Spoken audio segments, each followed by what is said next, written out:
تو کرده خونه بی تو سرده قلبم کوه درد مادر وقتی نیستی پیشم دل میگیره بونه سرد و تار خونه مادر مادر مادر قلب دنیا سنگ روز و شب دلتنگ زندگیم بیرنگ مادر ای چراغ خونم باز برات میخونم خسته و ویرونم مادر مادر مادر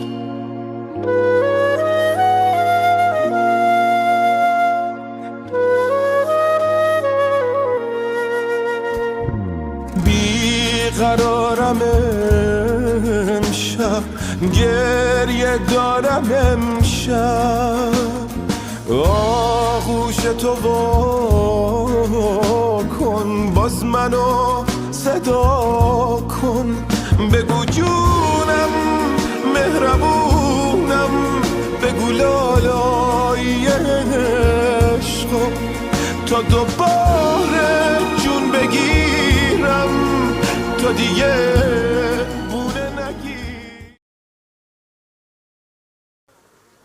از طرف خانواده من آرزوی خوشبختی شما رو دارم و از مادرم که رئیس خانواده ما هستن تقاضا میکنم که با شما چند لغت بگم.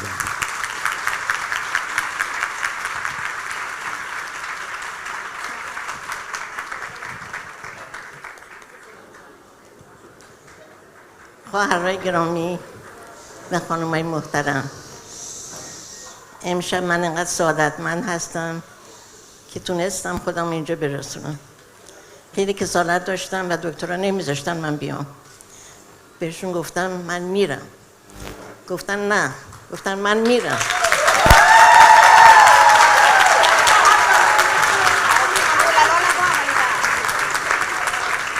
بالاخره اومدم و بیشتر به عشق شما ها اومدم.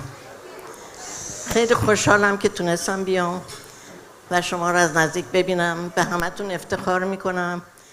میدونم همه خانم‌ها همه خانواده ها که از مملکتمون برگشتیم اسرائیل چقدر درد سر داشتیم. همتون چقدر ناملایماتی داشتیم.